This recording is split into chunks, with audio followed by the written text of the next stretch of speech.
Hi bro. ఇప్పుడు Kantara boycott అంటున్నారు కదా, ఎంతవరకు కరెక్ట్? ఇప్పుడు మనకు ఒక నినాదం ఉంది, మాటకు మాట దెబ్బకు దెబ్బ అని చెప్పేసి. ఇప్పుడు కాంతారం బాయ్కాట్ చేయడం అంటే అంత ఈజీ కాదు, అంటే ఈజీ అని కాదు. పార్ట్ 1 హిట్ అయింది కాబట్టి పార్ట్ 2 కూడా హిట్ చేయాలని, సినిమా చూడాలనే ఆతృప్తి అందరికి చాలా ఉంటుంది. కానీ ఇది మనసులో పెట్టుకుంటే మాత్రం మన ఓజీ సినిమా చూశారు వీళ్ళందరూ. తెలుగు సినిమాని అక్కడ బెంగళూరులో థియేటర్లో ప్లే అవుతున్నప్పుడు మన అక్కడ ఉన్న కర్ణాటక పీపుల్ ఎవరైతే ఉంటారో మనని ఆదరించలేదు, చించేశారు బ్యానర్లు. ఎంతవరకు కరెక్ట్ అది చేయడం చాలా తప్పు కదా. మనం కేజీఎఫ్ దగ్గర నుంచి కాంతార వరకు అక్కడికంటే ఇక్కడే ఇట్టించాం, బాగా అక్కడికంటే ఇక్కడే కలెక్షన్లు బాగా ఇచ్చాం. మరి ఆ విశ్వాసం లేకుండా జస్ట్ సినిమాని బ్యాన్ చేయడం ఎంతవరకు కరెక్ట్? అంటే కన్నడం మాట్లాడకపోతే మనుషులు కాదా? కన్నడం మాట్లాడితేనే మనుషులు. ఇక్కడ భాష కాదు ముఖ్యం, మనుషులు ముఖ్యం. భాష కాదు ముఖ్యం, మనుషులు ముఖ్యం.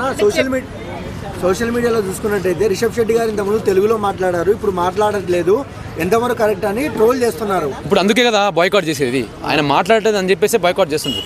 తెలుగు భాష అంటే అంత అగౌరవమా చాలా మందికి? అంటే నేను రిషబ్ శెట్టి గారు నేను అనట్లేదు, ఎవరిని అనట్లేదు, నేను చెప్తున్నా ఈ మాట మీకు. ఎందుకు మీరు అలా ఉండడం? మేము అన్ని మైనస్ అయింది కదా, మాట్లాడకపోవడం ఎంతవరకు కరెక్ట్? అంటే ఇంకొక ఇది నుంచి చూసుకుంటే ఎన్టీఆర్ ఫ్యాన్ సపోర్ట్ ఉంది. ఎలా ఉంటుంది అన్న? ఆలోచించుకోవాలి. మనకు నిజంగానే మనస్సాక్షి ఉంటే మన సినిమా బ్యాన్ చేసినప్పుడు మనం ఎలా రియాక్ట్ అవుతామో మీరే ఆలోచించుకోవాలి. ఫ్యాన్స్ ఎవరైతే ఉంటారో వాళ్ళే ఆలోచించుకోవాలి. తెలుగు నాడి తెలుగు వేడి ఎలా ఉంటుందో చూపించాలి. మీ చేతిలో ఉన్నది. మీరు చెప్పండి ఏం చేద్దాం అనేది. బాయ్కాట్ చేయడమే కరెక్ట్ అంటారు కదా అందరూ. బాయ్కాట్ చేస్తేనే రేపు పొద్దున వాళ్ళు తెలుగులో మాట్లాడతారు కదా. అంటే అక్కడ మన సినిమాలు బాయ్కాట్ చేసినప్పుడు ఇక్కడ సినిమా మనం వాళ్ళ సినిమా బాయ్కాట్ చేయడంలో తప్పు లేదు. అక్కడ వాళ్ళు మన సినిమా బాయ్కాట్ చేస్తున్నప్పుడు మనం కూడా వాళ్ళ సినిమాలు బాయ్కాట్ చేయడం తప్పు లేదు.